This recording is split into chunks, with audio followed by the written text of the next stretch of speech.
In 1865, the fastest human miners in America could drill 1 foot of blast hole per hour. Swinging 8-pound hammers 10 hours a day, they advanced through the Hoosac mountain at 15 metres a month. At that rate, the 4-mile tunnel would take another 40 years. Then a 240-pound machine arrived at the eastern portal. It contained more than 80 precision parts. It operated at 200 strokes per minute, and within 3 weeks, every single one of them had pounded itself to death against the granite. The Hoosac tunnel became, in the words of one foreman, crowded with people carrying spare parts. But here is the fact that changed everything. When those machines worked, they drilled 6 times faster than human hands. By November 1866, a redesigned version would launch the age of industrial mining, inspire the legend of John Henry, and fundamentally alter the relationship between muscle and machine in American labour. Get comfortable, crank the volume, and let's dig into exactly how this thing worked. The morning of June 14th, 1866. Eastern portal of the Hoosac Tunnel near the town of Florida, Massachusetts. Temperature inside the mountain, 52 degrees Fahrenheit. Outside, 68. The air smells of sulphur from yesterday's black powder charges. Water drips from timber supports. The ground vibrates with the rhythm of distant mucking crews shoveling broken rock into iron carts. Somewhere behind the work crews, a dam on the Deerfield River diverts water through a 16-foot sluiceway, generating a 30-foot drop that powers the compressor building. The compressors, driven by the falling water, force air into iron pipes at 60 pounds per square inch. Those pipes, jointed with India rubber gaskets, snake 1,800 feet into the darkness, hissing with potential energy.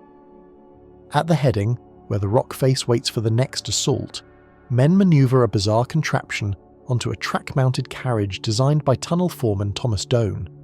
The Burleigh drill looks like a cannon married to a sewing machine. A horizontal cylinder, 18 inches long, houses a piston connected to a drill steel. When compressed air hits the piston, it drives forward, rotating the steel with each stroke through a spiral ratchet mechanism. When the air exhausts, springs retract it. 200 times per minute. The steel bites rock. Dust billows in the flickering light of tallow candles. Water streams from a tube to clear the cuttings from the hole. The noise is apocalyptic, a hammering roar that no human ear has encountered in 3 centuries of underground mining. The rhythmic, mechanical pulverization of stone at industrial speed.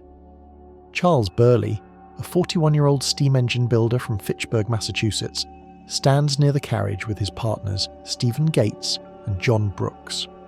They have promised the Massachusetts legislature that this machine will save the state's reputation.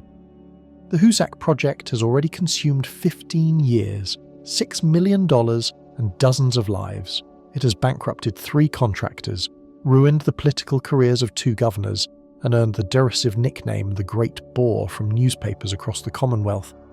Burleigh's drill is supposed to end all that. Instead, by nightfall, the first machine has seized, its internal mechanism battered by the recoil of its own percussion. By the end of the week, 10 of the 40 drills delivered to the tunnel are out of commission. Within the month, a quarter of the machines will be down for repairs at any given time. The tunnel is indeed crowded with people carrying spare parts. Remember that fraction, 1/4. It determines what happens next. To understand why the Burleigh drill mattered so desperately, you have to understand what it was designed to replace. Hand drilling in hard rock followed a rhythm unchanged since the ancient Egyptians carved tombs from limestone. A miner held a steel rod with a chisel-shaped tip against the stone face. His partner, standing beside him in the cramped darkness, swung an 8-pound sledgehammer. The holder rotated the steel a quarter turn after each blow to prevent the bit from binding in its own hole. They called this double jacking. The most skilled teams could swing in perfect alternation, maintaining a steady tempo for hours at a time. Mark Twain, who tried silver mining in Nevada's Washoe region in 1862, before abandoning manual labour for journalism, described the experience in his memoir, Roughing It. One of us held the iron drill in its place, and another would strike with an 8-pound sledge. It was like driving nails on a large scale. In the course of an hour or 2, the drill would reach a depth of 2 or 3 feet, making a hole a couple of inches in diameter. 2 feet per hour represented excellent progress in cooperative limestone. 1 foot per hour was more typical in granite. In quartz, the hardest material miners regularly encountered, progress slowed to a few inches before the drill bit dulled and the blacksmith had to sharpen it. Again, a two-man team working a 10-hour shift might drill 10 holes, each 8 to 10 inches deep. They would pack those holes with black powder, carefully insert fuses of varying lengths to create a timed sequence of explosions, light the fuses, and run for cover behind heavy timber barricades. After the blast, they would wait for the dust to settle and the noxious gases to dissipate, then shovel the broken rock into iron carts for removal. Then they would set up their tools and start again. A skilled team might advance a single foot of tunnel per shift. That seems impossibly slow until you calculate what it means. Cutting a path wide enough for railroad tracks, through 4 3/4 miles of solid mountain 1 foot at a time. The mathematics were devastating. The Hoosac Tunnel, authorised by the Massachusetts legislature in 1848, had been under construction since January 8, 1851, when ground was broken at the West Portal in North Adams. By 1865, after 15 years of intermittent work interrupted by funding crises, contractor bankruptcies, and political scandals, the tunnel had reached approximately 2,400 feet from the east and 610 feet from the west. The central shaft, begun in December 1863, had descended only 380 feet toward its target depth of 1,028 feet. At the prevailing rate of progress, the tunnel would not be completed until sometime after 1905, by which point the engineers who designed it would all be dead and the railroad technology it was meant to serve would be obsolete. The original cost estimate of $2 million, approved by the legislature as adequate for the entire project, had been exceeded 4 times over, with 3/4 of the tunnel still uncut. Massachusetts had staked its economic future on this passage through the Berkshires. A direct rail route to Troy, New York, would allow Boston merchants to compete with New York City for the lucrative trade of the expanding American West. Every year of delay meant another year of watching freight cars loaded with grain, lumber, and manufactured goods roll through rival ports. The tunnel was not just an engineering challenge, it was an economic imperative and a political humiliation. The problem was not lack of will or funding. The problem was physics. Steam power, the revolutionary force that had transformed manufacturing, could not operate underground. You cannot maintain a coal fire in a tunnel with no ventilation. The smoke would suffocate the workers. The heat would make the confined space uninhabitable. What the Hoosac needed was power generated on the surface and transmitted underground without fire. By the late 1850s, engineers in the European Alps had found an answer. Compressed air could carry energy through pipes over long distances without losing pressure, could power mechanical tools without flame, and when exhausted from those tools would actually ventilate the workspace with fresh oxygen. The concept had been understood for decades. Making it work at industrial scale was another matter. In 1857, work began on the Mont-Cenis Tunnel, a 13-kilometre passage through the Alps connecting France and the Kingdom of Sardinia. A team of Italian engineers led by Germain Sommeil, educated at the University of Turin, developed a revolutionary percussion drill powered by compressed air. The air was generated by hydraulic ram compressors driven by Alpine waterfalls, the same principle that would later power the Hoosac compressors. Sommeil's machines arrived at the tunnel heading on January 12, 1861. What happened next electrified the engineering world. From 1857 to 1860, using hand drilling exclusively, the Mont-Cenis crews had excavated 1,746 metres total from both headings. 4 years of brutal labour, one swing at a time. From 1861 to 1870, using Sommeil's compressed air drills, they completed the remaining 10,587 metres. The machines increased the rate of progress by a factor of 6. In May 1865, the tunnel advanced 400 feet in a single month from one heading alone. The most optimistic predictions had estimated 24 years to complete the tunnel. Thanks to mechanical drilling, it opened in December 1870, less than 14 years after construction began. News of the Alpine breakthrough crossed the Atlantic through engineering journals and diplomatic correspondence. In Massachusetts, a state commission studying the stalled Hoosac project submitted a feasibility report in March 1863 that cited the Mont-Cenis results as proof that mechanical drilling was now practical. The legislature, desperate for any solution to the ongoing debacle, authorised new funding and directed Chief Engineer Thomas Doane to acquire the most advanced drilling equipment available. Doane commissioned Charles Burleigh, already known as a talented machinist, to adapt European designs for the specific challenges of the Hoosac geology. Burleigh's patent, filed in 1866 with Gates and Brooks, described significant improvements over the Sommelet design. The pneumatic tool could drill 3.3 inches of 1.75-inch diameter hole per minute under optimal conditions. A quick calculation revealed the implications. If a human driller produced 1 foot of hole per hour, approximately 12 inches in 60 minutes, and the machine produced 3.3 inches per minute, or roughly 200 inches per hour, the machine was theoretically 17 times faster. Even accounting for setup time, bit changes, and mechanical failures, the improvement should have been revolutionary. The Hoosac Tunnel Commission ordered 40 Burleigh drills and began installing compressed air infrastructure at both portals, but the mathematics did not account for the mountain. The Hoosac was not Alpine schist, the relatively uniform metamorphic rock that the Sommelet drills had penetrated so successfully. The Hoosac consisted of gneiss and granite, crystalline formations millions of years old seamed with veins of pure quartz harder than any drill steel yet forged. When the Burleigh machines hit quartz, the drill bits shattered. When they hit mica seams, they bound up. When they encountered the irregular fracture patterns of New England granite, the percussive shock that was supposed to break rock instead broke the machines themselves. The Burleigh design relied on an air cushion to absorb the recoil of each percussive stroke. In demonstration on blocks of uniform granite, this cushion worked beautifully, dampening the return stroke and protecting the internal mechanism. In actual mining conditions, where the resistance varied unpredictably with each inch of advance, the piston slammed backward with uncontrolled force, battering the spiral ratchet that rotated the steel, cracking the cylinder housing, stripping the threads that held the assembly together.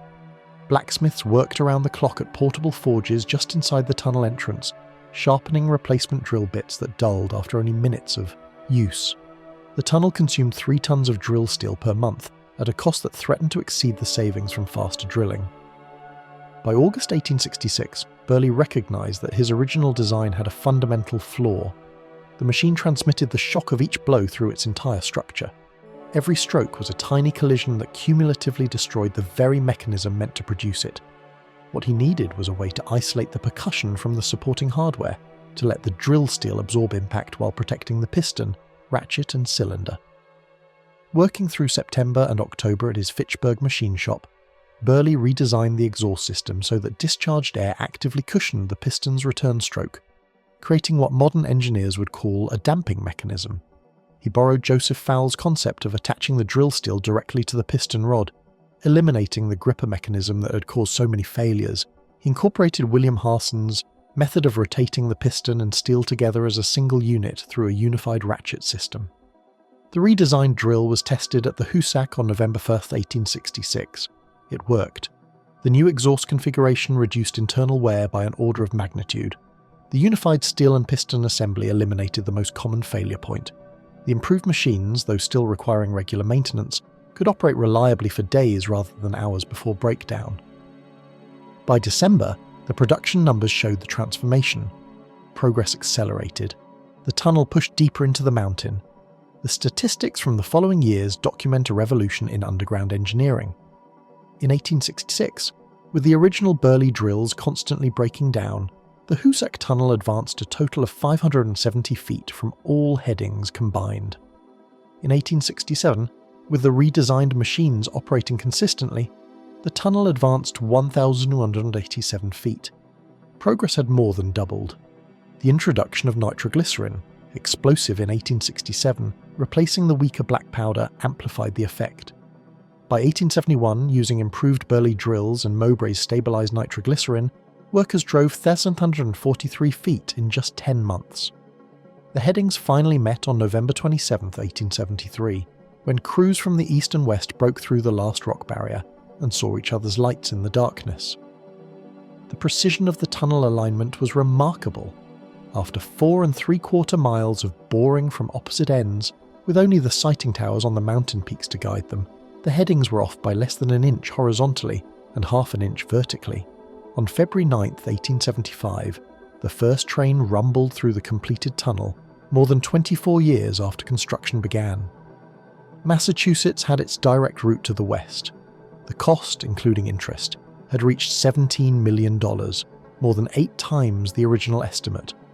At least 135 workers had died, with another 60 injured so severely they never worked again.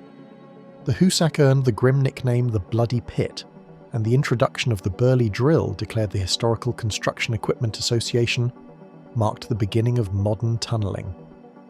But the Burleigh drill's most enduring legacy may have nothing to do with the Hoosac Tunnel at all. In 1870, 800 miles to the south, the Chesapeake and Ohio Railroad began boring through Big Bend Mountain in West Virginia. The Great Bend Tunnel, as it was officially named, stretched 6,500 feet through red shale near the town of Talcott. Captain William R. Johnson, the contractor, employed hundreds of labourers, many of them formerly enslaved men now working for wages in the chaotic economy of Reconstruction. Progress by hand drilling was agonisingly slow through the unstable shale, which crumbled unpredictably and trapped rock dust in miners' lungs. Then a machine arrived at the eastern portal. Witnesses described it as a Burleigh steam drill, name that had become generic for any mechanical rock drill, just as Xerox would later mean any photocopier regardless of manufacturer. Whether it was an actual Burleigh or a competitor's design, whether it was powered by steam or compressed air, remains unclear from the surviving records. What is documented is that Captain Johnson arranged a contest between the machine and his best steel driver, a man named John Henry. The historical record of John Henry's life is fragmentary and contested. Sociologist Guy B. Johnson, investigating the legend in the late 1920s, found elderly witnesses near Talcott who claimed to have seen the contest. John Hendrick, a tunnel supervisor at the time, told researchers that John Henry drove steel with a steam drill at the east side on the inside of the tunnel not far from the end. He was working under foreman steel, and he beat the steam drill too. The steam drill got hung up, but John Henry was beating it all the time. Phil Henderson, identified in several ballad versions as John Henry's shaker, who held and rotated the drill steel, reportedly turned for John Henry during the competition. According to multiple witnesses interviewed decades after the event, John Henry drilled 14 feet of steel to the machine's 9. The mechanical drill choked on rock dust. It hung up in the seams of the red shale. It lost time. The human driller, swinging 2 hammers in alternation according to some accounts, maintained a pace that the machine could not match. That John Henry won the contest appears to be supported by the available evidence, such as it is. What happened afterward is where history dissolves into legend. The folklore says John Henry won and then died, his heart giving out from the superhuman exertion. The ballads, first documented in the 1870s, tell of a man born to die with a hammer in his hand, whose final prophecy came true in a West Virginia tunnel. The historical reality is murkier. Historian Scott Reynolds Nelson, in his 2006 book Steel Driving Man, discovered prison records of a 19-year-old African-American man named John Henry, who was sent from the Virginia Penitentiary to work on the Lewis Tunnel, 40 miles from Big Bend, where convict labourers did indeed work alongside steam drills day and night. Nelson argues that the contest may have happened at Lewis rather than Big Bend, and that John Henry more likely died of silicosis, the lung disease caused by inhaling rock dust, than of sudden cardiac arrest. Either way, the meaning of the legend is unmistakable.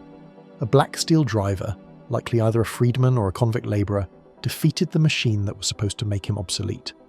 He proved that human skill and determination could outperform industrial technology, at least for one afternoon, at least in one contest.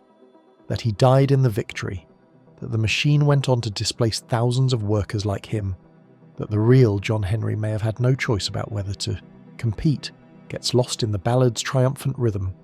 What remains is the hammer and the drill, the flesh and the steel, the moments when human muscle momentarily outperformed mechanical force.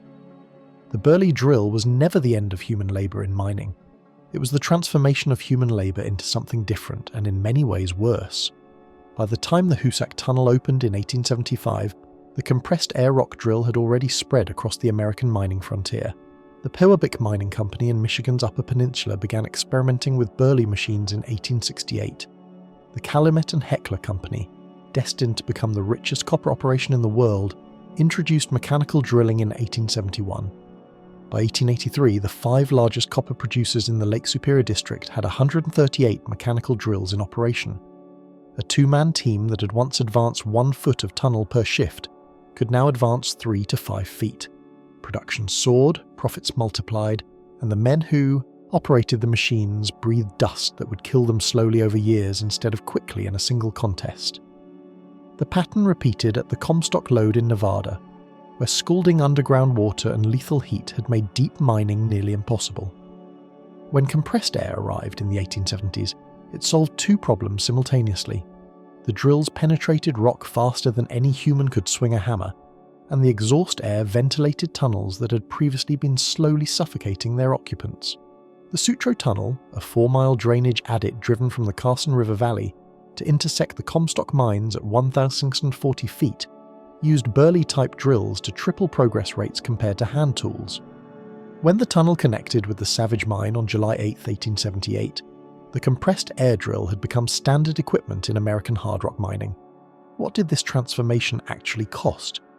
The Hoosac killed at least 135 workers during its construction, with contemporary sources estimating that the actual death toll may have approached 200 when uncounted accidents and delayed fatalities were included.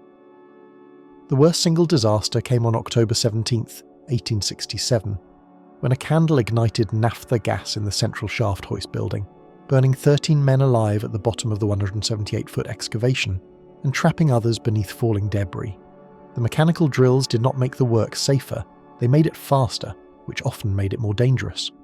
Hand drillers controlled their own pace. They could pause when the rock sounded hollow, indicating an unstable void. They could retreat when the air grew foul or their candles began to gutter from oxygen depletion. They could trust their experience to warn them of impending collapse. The machines had no instincts and no caution. They operated at 200 strokes per minute until someone shut off the air supply, and the men who ran them had to match that mechanical pace or fall behind the production quotas that justified their employment, and the dust. Nobody in 1866 understood what rock dust was doing to human lungs. The Burleigh drills pulverized stone into particles fine enough to hang suspended in the air for hours, fine enough to penetrate deep into the bronchial passages and embed in the alveoli. Miners called the resulting condition miner's consumption, or tunnel sickness. Modern pathology calls it silicosis. The scarring is progressive and irreversible, lung tissue hardens, breathing becomes more laboured each year. Death comes slowly, from pneumonia or heart failure, or simply the inability to extract oxygen from air. John Henry, if he existed, may have felt his chest tightening long before any contest with a mechanical drill. The machine that promised progress carried death in its exhaust, and the men who beat it still breathed what it left behind. By 1880, the Comstock Lode had produced $320 million in silver and gold. The Hoosac Tunnel, which cost Massachusetts $21 million and a quarter-century of political anguish, shortened the rail route from Boston to the Hudson River by 600 feet of elevation and eliminated 20 miles of circuitous track. The Burleigh drill, refined into the Rand drill and eventually the modern jackhammer, became as standard in construction as the hammer it replaced. Every subway system in America descends from the engineering developed at the Hoosac. Every highway tunnel through a mountain range uses tools derived from that 240-pound contraption that arrived at the Eastern Portal in June 1866 and promptly pounded itself to pieces. The monument to John Henry stands near the eastern entrance of Big Bend Tunnel in Talcott, West Virginia. The statue was erected in 1972, relocated and restored in 2012, positioned now where tourists can see it without risking the active rail line that still passes through the tunnel. 150 years after Captain Johnson's crews bored through the red shale, every freight train that rumbles through shakes the ground above where a steel driver, possibly named John Henry, possibly beat a machine designed to make him obsolete. The ballad says he died with a hammer in his hand, Lord, Lord, died with a hammer in his hand. The history says the hammer gave way to the drill gave way to the jackhammer, and the jackhammer reshaped a continent. In 1866, a man could advance 1 foot of hole per hour through solid rock. By 1875, a machine could match that pace in under 12 minutes. The Great Bore finally opened. The legend of John Henry was just beginning, and the era when a worker's body set the limits of production had ended forever in a tunnel crowded with people carrying spare parts.